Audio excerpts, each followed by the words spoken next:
Genesis 15. God's covenant with Abram. After this, Abram had a vision and heard the Lord say to him, "Do not be afraid, Abram. I will shield you from danger and give you a great reward." But Abram answered, "Sovereign Lord, what good will your reward do me, since I have no children? My only heir is Eliezer of Damascus. You have given me no children, and one of my slaves will inherit my property."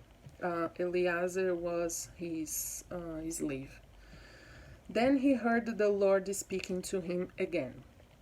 "This slave, Eliezer, will not inherit your property. Your own son will be your heir."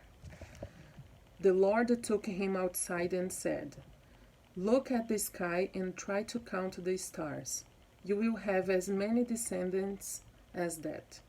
Abram put his trust in the Lord, and because of this the Lord was pleased with him and accepted him.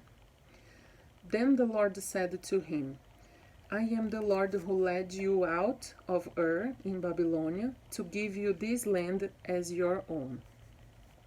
But Abram asked, "Sovereign Lord, how can I know that it will be mine?"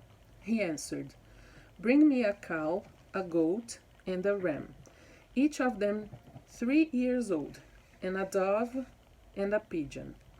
Abram brought the animals to God, cut them in half, and placed the halves opposite each other in 2 rows. But he did not cut up the birds. Vultures came down on the bodies, but Abram drove them off. When the sun was going down, Abram fell into a deep sleep, and fear and terror came over him. The Lord said to him, "Your descendants will be strangers in a foreign land. They will be slaves there and will be treated cruelly for 400 years. But I will punish the nation that enslaves them, and when they leave that foreign land, they will take great wealth with them.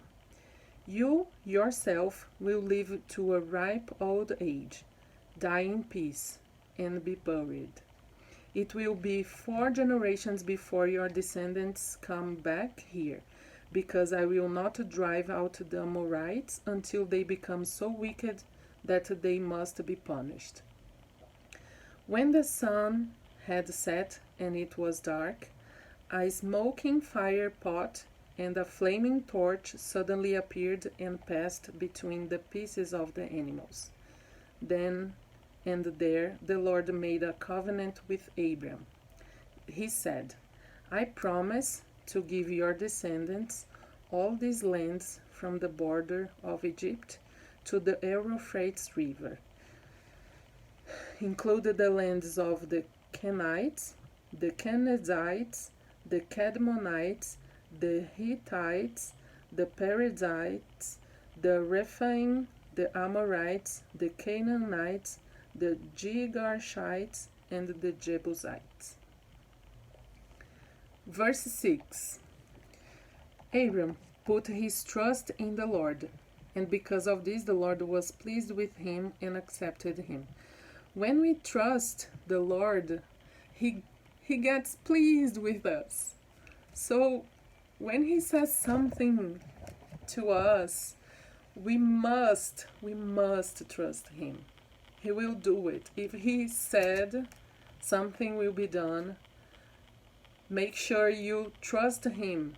Make sure that you know this thing will happen. And another observation is here in verse 13, which is a reference to the slavery in Egypt, and the Exodus that we will read, I don't know when, but this is a reference to it, like prophecy, I will read again 13. The Lord said to him, your descendants will be strangers in a foreign land. Abram's descendants are the Hebrews. The Hebrews were slaves in a foreign land, Egypt. They will be slaves there and will be treated cruelly for 400 years. This was the period the Hebrews were slaves in Egypt. But God sent Moses to set them free, and we understand that He will never let us be slaves forever or be subjugated to something that makes us suffer. God's will is to make us happy. Is that His creation is happy and